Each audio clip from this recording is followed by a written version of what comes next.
Good morning दोस्तों। आज हम लोग बात करने वाले हैं कंप्यूटर के बारे में। तो कंप्यूटर के बारे में हम लोग बात करेंगे तो हमें ये जानना ज़रूरी है कि कंप्यूटर का विकास कैसे हुआ। तो हम लोग इसमें देखेंगे डेवलपमेंट ऑफ कंप्यूटर में। तो कंप्यूटर जो वर्ड है हमारा, डेवलपमेंट कंप्यूटर को देखने से पहले हम लोग ये देखेंगे ये कंप्यूटर वर्ड आया कहाँ से। तो हम लोग देखते हैं कि कंप्यूटर वर्ड हमारा कंप्यूट शब्द से बना है। कंप्यूटर वर्ड हमारा कहाँ से आया है? कंप्यूट से, जिसका अर्थ होता है गणना करना या संगणक करना। तो हमारे पास जो हिंदी वर्ड होता है संगणक करना, इसी को हम लोग कहते हैं गणना करना। तो इसके बाद हम लोग देखते हैं डेवलपमेंट ऑफ कंप्यूटर के बारे में।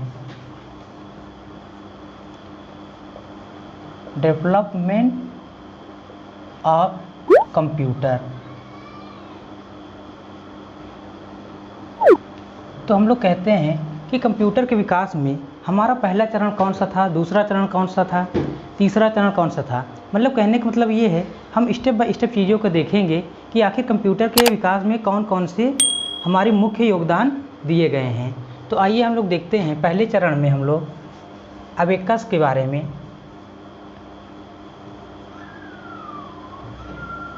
दूसरे चरण में हम लोग देखेंगे पास्कल कैलकुलेटर।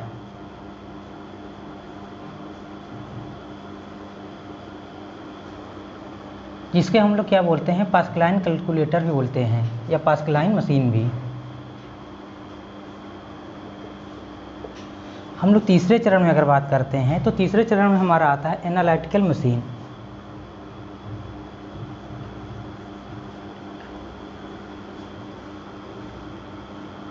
तो इस प्रकार हम लोग देखते हैं कंप्यूटर का हम लोग जैसे हमारे चरण आगे बढ़ते जाते हैं इसी प्रकार से हमारी क्या होती है, टेक्नोलॉजी धीरे धीरे आगे बढ़ती जाती है।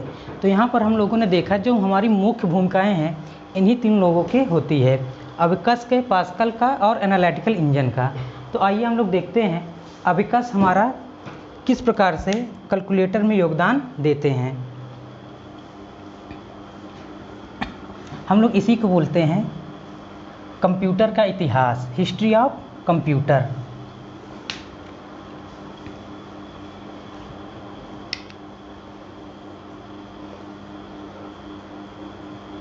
अबेकस, अबेकस क्या है? यह एक हमारा लकड़ी का बना हुआ यंत्र होता है जिसमें हम लोग जोड़ और घटाव का कार्य करते हैं। तो अबेकस का विकास कहाँ हुआ था? इसका विकास चीन में हुआ था। तो हमारे पास जो क्वेश्चन आता है सबसे पहले कि हमसे ये पूछा जाता है अबेकस का विकास कहाँ हुआ था। तो हमारा अबेकस का विकास कहाँ हुआ था? चीन में हुआ था। आखिर अबेकस हमारा किस प्रकार से काम करता था? तो अबेकस में हम लोग देखते हैं ये लकड़ी का एक स्क्वायर बना हुआ यंत्र होता है जिसमें हमारे तार के माध्यम से मोतियों को पिरोया जाता है।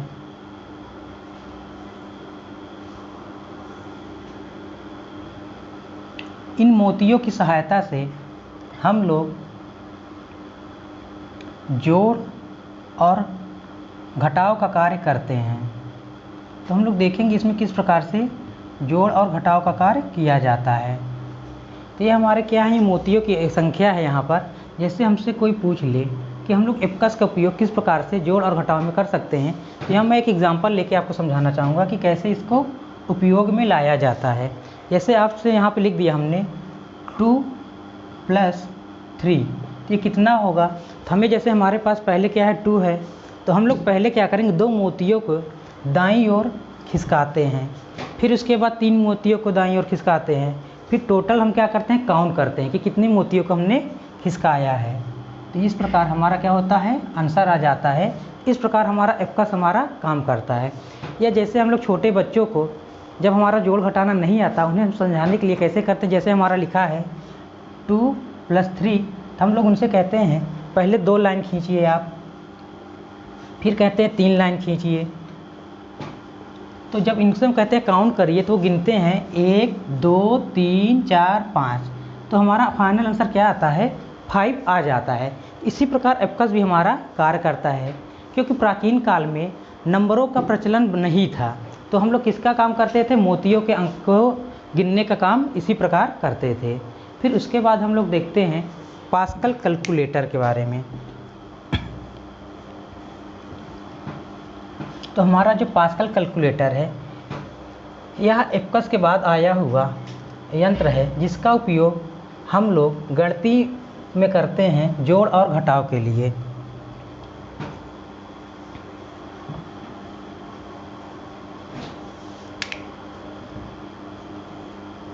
पास्कल कैलकुलेटर, इसी को हम लोग क्या बोलते हैं? पास्कलाइन कैलकुलेटर भी बोलते हैं। ठीक है, अगर हमसे ये पूछे कि पास्कल कैलकुलेटर का आविष्कार कहाँ हुआ था, तो हम बता सकते हैं फ्रांस में हुआ था। किस सन में हुआ था? 1645 में। कहाँ, किस देश में? फ्रांस में। तो हमारा जो पास्कल कैलकुलेटर का आविष्कार कहाँ हुआ था? 1645 ईस्वी में फ्रांस में हुआ था। इस मशीन का कार्य क्या था? यह मशीन इंटरलॉकिंग गियर पर कार्य करती थी, जिसमें हमारा 0 से 9 अंक होते थे। किस आधार पर काम करती थी हमारी ये मशीन? इंटरलॉकिंग गियर पर, जिसमें हमारा क्या था? 0 से 9 तक अंक होते हैं। 0 से 9 तक अंक होते हैं, और ये इंटरलॉकिंग मेथड पे काम करते थे, जो गियर पर नंबर लिखे रहते थे। तो ये हमारी पहली मशीन है या कैलकुलेटर है, जिसमें हम लोगों ने अंकों का उपयोग किया था। हमारा पास्कल कैलकुलेटर का आविष्कार किसने किया था? ब्लेस पास्कल ने किया था। ब्लेस पास्कल ने। ठीक है, तो अगर हमसे ये पूछा जाए कैलकुलेटर के जनक कौन है, तो हम लोग बता सकते हैं ब्लेस पास्कल हैं या पास्कल हैं।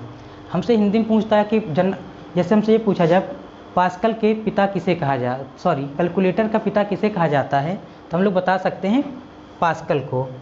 तो इस प्रकार हमारा ये मशीन किसके काम में आती थी? जोड़ और घटाव में। तो इसी को हम लोग क्या कहते हैं? एडिंग मशीन भी कहते हैं। एडिंग मशीन, तो इसका ये दूसरा नाम है, जिससे कि हम लोग मार्केट में देखते हैं एडिंग मशीन। यह मशीन सिर्फ 2 ही कार्यों के करती थी, जोड़ और घटाव के बारे में। इसके बाद हम लोग देखते हैं एनालिटिकल इंजन के बारे में। हमारा एनालिटिकल इंजन क्या था? यह एक ऐसा यंत्र था जो कि 1801 में जेम्स मैरी जैकवार्ड द्वारा बनाया गया था। इस मशीन के माध्यम से हम लोग धागों की बुनाई करते थे, जिससे कि एक पंच किए हुए स्टील के पात्र से कंट्रोल किया जाता था, या यूँ कह सकते हैं यह स्वतः कंट्रोलित मशीन थी, ऑटोमेटिक, जो मार्केट में पहली बार आई थी।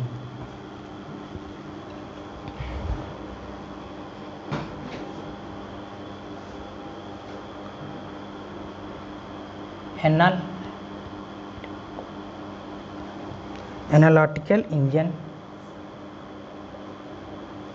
इसका आविष्कार 1801 में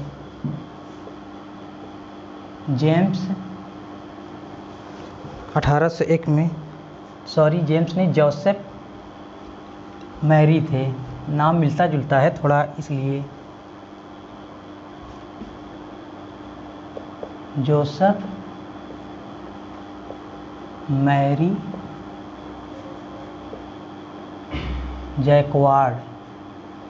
तो एनालिटिकल इंजन का आविष्कार किसने किया था? 1801 में जोसेफ मैरी जैकवार्ड ने किया था।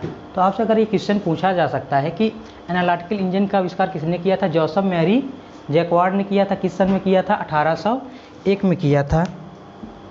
ये ऑटोमेटिक मशीन हमारी क्या करती थी? स्वतः चालित मशीन थी, जो कि कपड़ों की बुनाई के लिए इस्तेमाल किया जाता था। इसमें धागों को नियंत्रित करने के लिए, ठीक है, इसमें धागों को नियंत्रित करने के लिए हम लोग क्या करते थे? स्टील का एक चादर लेते थे, उसमें हम लोग धागों को पंचिंग करते थे, जिसके माध्यम से क्या होता था? बुनाई की मशीन हमारी स्वतः कंट्रोल करती थी। इसके बाद हम लोग देखते हैं 1801 के बाद में 1820 में हम लोग देखेंगे 1820 में चार्ल्स बेबेज ने एक डिफरेंस इंजन का निर्माण किया। क्या किया चार्ल्स बेबेज ने? डिफरेंस इंजन का निर्माण किया।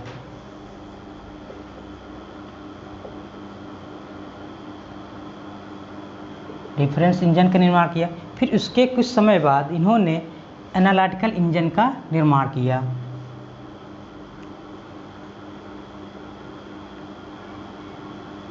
एनालिटिकल इंजन का निर्माण किया, जिस कारण हमारा पहला कंप्यूटर का प्रोटोटाइप का निर्माण हुआ।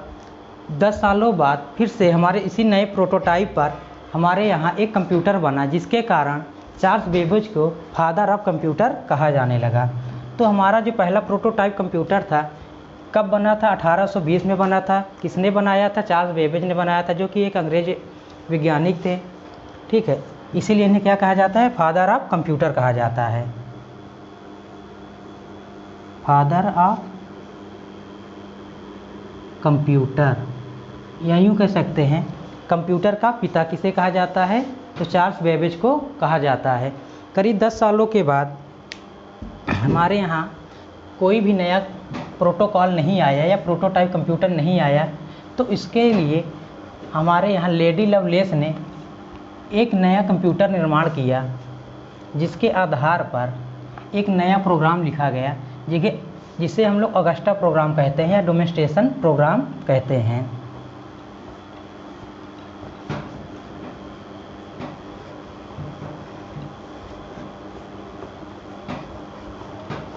(1842) में लेडी लवलेस ने एक एनालिटिकल इंजन को, या ये कह सकते हैं इटालियन इंजन को रूपांतरित किया था। कब? 1842 में लेडी लवलेस ने क्या किया? इन्होंने एक इटालियन इंजन को हमारा अंग्रेजी वर्जन में रूपांतरित किया। फिर उसके बाद ऑगस्टा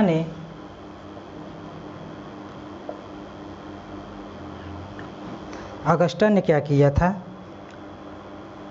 एक डिमॉन्स्ट्रेशन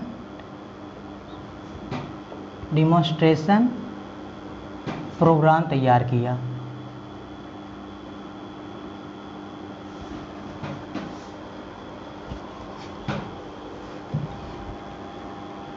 डिमॉन्स्ट्रेशन प्रोग्राम तैयार किया, जिस कारण ऑगस्टा को पहला प्रोग्राम कहा जाने लगा। ठीक है, तो इसी के आधार पर हमारा जो है बाइनरी नंबर का आविष्कार हुआ। ऑगस्टा ही ने ही बाइनरी नंबर का भी आविष्कार किया था। तो अगर हमसे पूछा जाए कि पहला डेमोंस्ट्रेशन प्रोग्राम कौन सा है, तो डेमोंस्ट्रेशन प्रोग्राम हमारा किसने बनाया था? तो ऑगस्टा ने बनाया था। साथ ही बाइनरी नंबर का आविष्कार किसने किया था? ऑगस्टा ने ही किया था।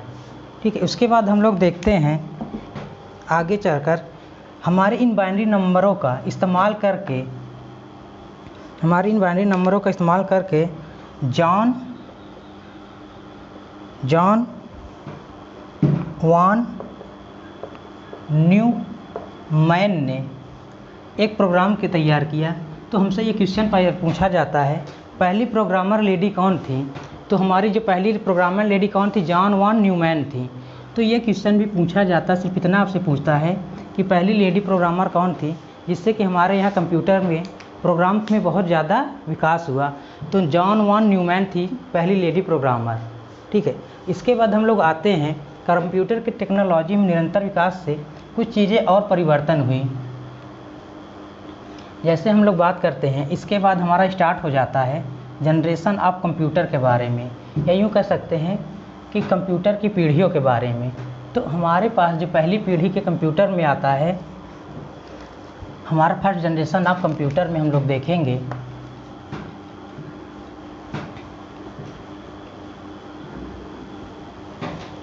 ठीक है।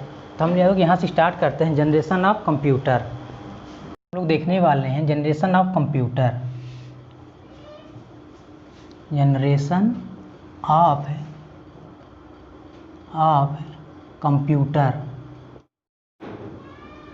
तो हम लोग देखेंगे कि कंप्यूटर को कितने जनरेशन में बांटा गया है।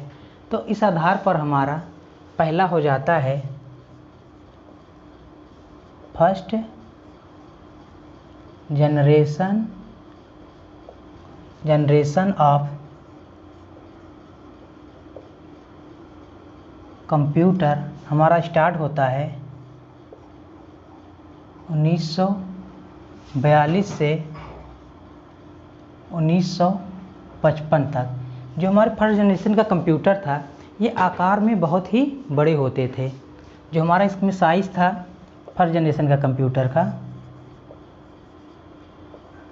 बहुत ही लार्ज होते थे। कहने का मतलब आकार में बहुत ही बड़े होते थे और अत्यधिक ऊष्मा उत्पन्न करते थे। इसमें हमारे सर्किट के रूप में वैक्यूम ट्यूब का इस्तेमाल किया जाता था।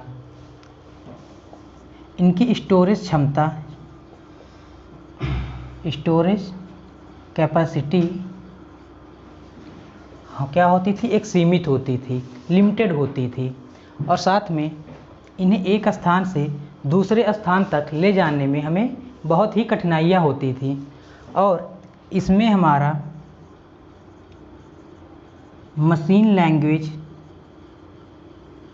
इस्तेमाल किया जाता था। हमारे मशीन लैंग्वेज में 0 और 1 आती हैं। तो हमारा जो पूछा जाता है हमारे फर्स्ट जनरेशन के कंप्यूटर में कौन सी लैंग्वेज इस्तेमाल किया जाता है, तो मशीन लैंग्वेज इस्तेमाल किया जाता है, जिसे हम 0 और 1 के रूप में देखते हैं। तो ये था हमारे फर्स्ट जनरेशन का कंप्यूटर जो कि हम लोग यहाँ पर देखते हैं। तो आपसे ये भी पूछता है कि फर्स्ट जनरेशन में कंप्यूटर के एग्जाम्पल कौन से होते हैं। तो हम यहाँ पर देखेंगे प्रथम विश्व युद्ध के द्वितीय विश्व युद्ध के दौरान 1946 में ENIAC पहला इलेक्ट्रॉनिक कंप्यूटर था जिसका पूरा नाम होता है electronic numerical integrated and calculator.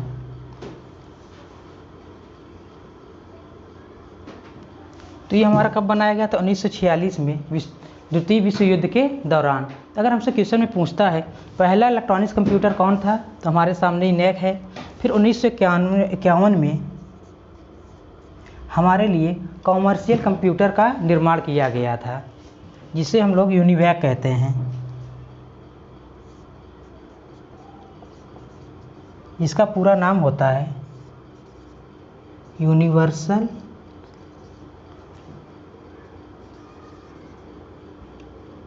Automatic computer. 1951 UNIVAC के निर्माण से हमारे यहाँ कंप्यूटर का इस्तेमाल प्रारंभ हो चुका था, जिससे कि हमारे औद्योगिक क्षेत्र में इसका बहुत ही ज़्यादा प्रचलन हुआ था। इसके बाद हम लोग देखते हैं सेकेंड जनरेशन ऑफ कंप्यूटर में 1955 से 1964 तक माना जाता है। तो हमारे सेकेंड जनरेशन में कंप्यूटर में क्या हुआ था, वैक्यूम ट्यूब की जगह पर हम लोगों ने ट्रांजिस्टर का इस्तेमाल प्रारंभ कर दिया था, जिसके कारण कंप्यूटर में हमारे निरंतर बदलाव होते गए, जिस कारणवश हमारे कंप्यूटर का साइज़ क्या हुआ, छोटा होने लगा और कम ऊष्मा उत्पन्न होने लगी और इसके स्टोरेज क्षमता में और स्पीड में वृद्धि हुई।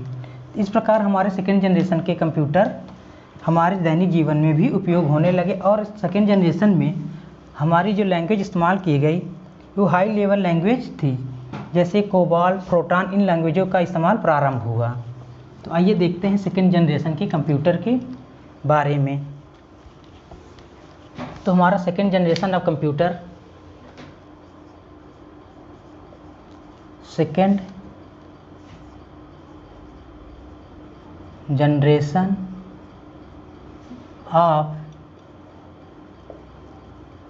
कंप्यूटर हमारा कहाँ से कहाँ तक माना जाता है, 1955 से 1964 तक।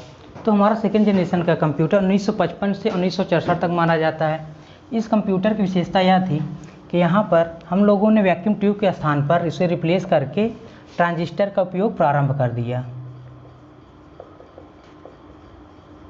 जो कि हमारे वैक्यूम ट्यूब की अपेक्षा बहुत ही छोटी डिवाइस थी, जिस कारण हमारा क्या हुआ, कंप्यूटर के साइज़ क्या हुआ, छोटे होने लगे, कंप्यूटर के साइज में छोटे होने लगे और हीट हमारी कम उत्पन्न होने लगी, जिस कारण इसे एक स्थान से दूसरे स्थान तक ले जाया जा सकता था। साइज में कमी आई, स्पीड और स्टोरेज क्षमता में वृद्धि हुई।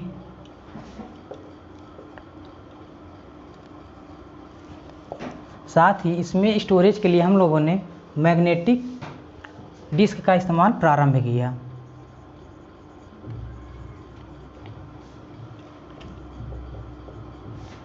और मैग्नेटिक टेप का। मैग्नेटिक डिस्क पर हमारा आयरन ऑक्साइड की परत चढ़ी होती है। अगर आपसे पूछ ले मैग्नेटिक डिस्क पर किसकी परत होती है, तो आयरन ऑक्साइड की होती है। और हमारे एग्जांपल अगर पूछ ले तो यहाँ पर 1401 हमारा जो कंप्यूटर है 1401 मॉडल था, हनीवेल था। ये हमारे कंप्यूटर के मॉडल थे और हाई लेवल लैंग्वेज इस्तेमाल की जाती थी। हाई लेवल लैंग्वेज हमारे सेकेंड जनरेशन के कंप्यूटर में इस्तेमाल की जाती थी, जो जनरली थी COBOL,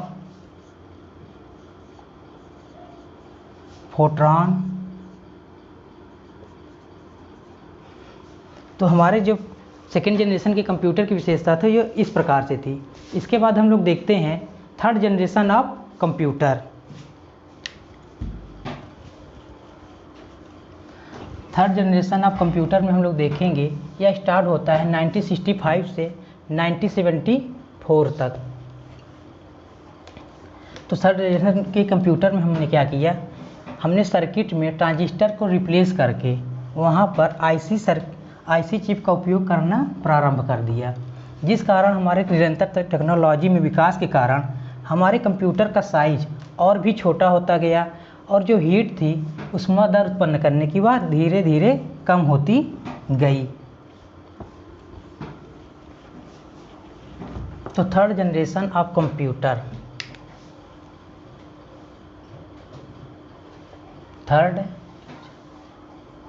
third generation of computer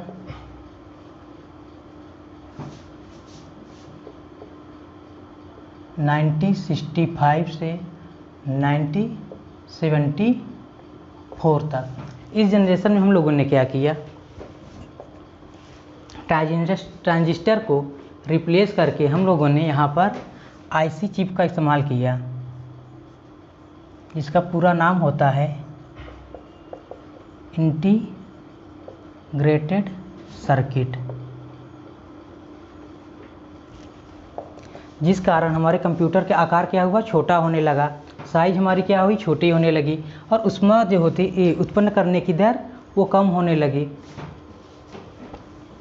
size में कमी आई या आकार में कमी आई कह सकते हैं।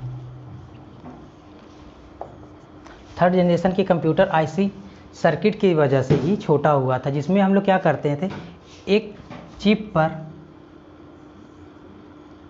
ढेर सारे हम लोग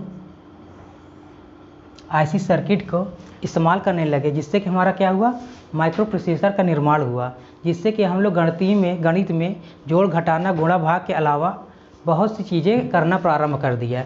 थर्ड जनरेशन के कंप्यूटर में हमारा लॉजिकल कैलकुलेशन भी प्रारंभ हुआ।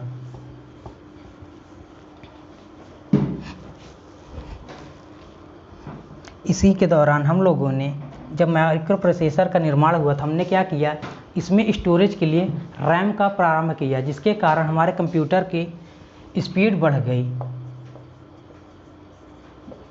Random access memory. तो हमसे पूछ सकता है कि रैम का उपयोग किस जनरेशन में हुआ था, तो रैम का उपयोग हम लोगों ने थर्ड जनरेशन में प्रारंभ कर दिया था। इसके बाद हम लोग देखते हैं third generation of computer.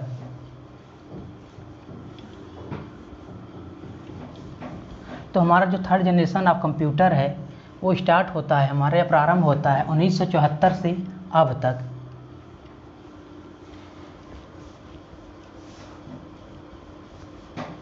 Third generation के बाद हम लोग देखते हैं फोर्थ जनरेशन में। फोर्थ जनरेशन ऑफ कंप्यूटर हमारा स्टार्ट होता है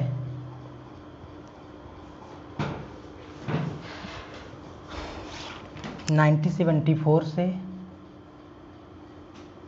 अब तक।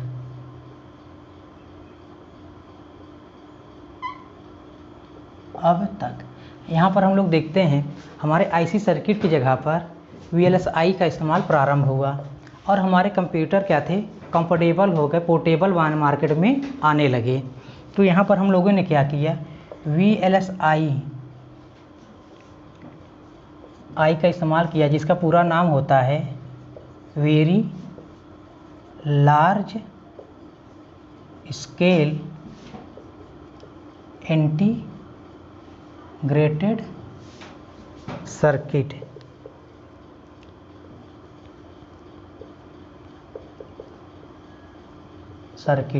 जिसके इस्तेमाल से हमारे कंप्यूटर की स्पीड बहुत ही ज़्यादा बढ़ गई और हमारे इस जनरेशन में ही कई प्रकार के मॉडल मार्केट में आने लगे। जैसे हम लोग बात करते हैं कई प्रकार के प्रोसेसरों की, जैसे i3 है, i5 है, i7 है। इस प्रकार से कई प्रोसेसर मार्केट में आना प्रारंभ हो गए, जिससे कि कंप्यूटर के निरंतर हमारा विकास होता गया और स्पीड और क्षमता हमारी बढ़ती गई, जो कि हमारे लिए काफ़ी लाभदायक होने लगा और हमारे सभी निजी क्षेत्रों में कंप्यूटर का ही इस्तेमाल प्रारंभ हो गया।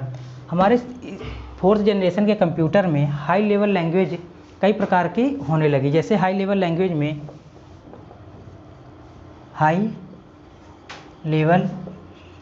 लैंग्वेज में हम लोग देखते हैं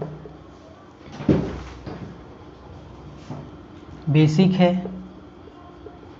पास्कल है, फोर्ट्रॉन है। तो इस प्रकार कई हाई लेवल लैंग्वेजों का हमारा स्टार्ट प्रारंभ हुआ, जिसके कारण हम लोग कंप्यूटर में देख पाते हैं किसी भी काम को या किसी भी प्रोग्राम को करना हमारे लिए बहुत ही इजी हो गया। फिर हम लोग देखते हैं फिफ्थ जनरेशन के कंप्यूटर के बारे में। हमारा फिफ्थ जनरेशन का कंप्यूटर वर्तमान में हो रही गतिविधियों पर आधारित होती है। तो हमारा जो फिफ्थ जनरेशन का कंप्यूटर है, हम लोग उसे लॉजिकली सोचने योग्य बनाने की कोशिश कर रहे हैं। इसलिए हम लोग फिफ्थ जनरेशन के कंप्यूटर और फोर्थ जनरेशन के कंप्यूटर में बहुत ही माइनर डिफरेंस कर पाते हैं। तो यहाँ पर हमारा जो फिफ्थ जनरेशन का कंप्यूटर है, ये हमारा वर्तमान में जो भी चीज़ें होती है उसके बारे में हम लोग बात करते हैं।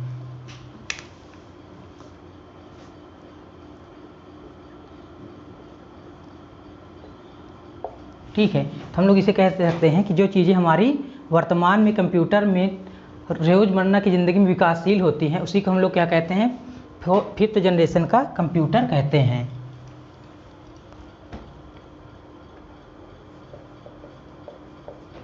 Fifth generation of computer.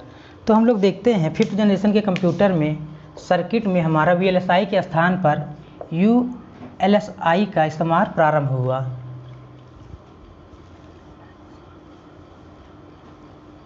ULSI का जिसका पूरा नाम होता है अल्ट्रा लार्ज स्केल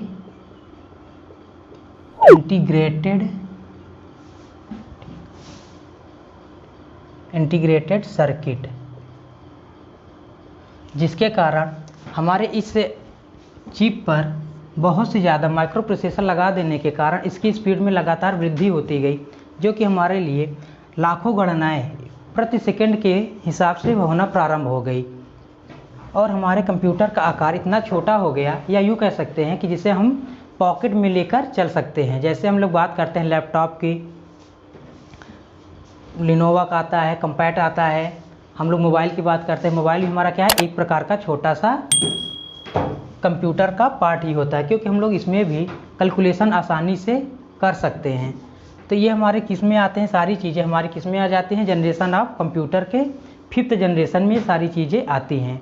तो इसके बाद हम लोग देखेंगे अगली क्लास में साइज़ के आधार पर या इस्तेमाल के आधार पर कंप्यूटर को कितनी कैटेगरी में बांटे गए हैं। तो आज के लिए इतना ही।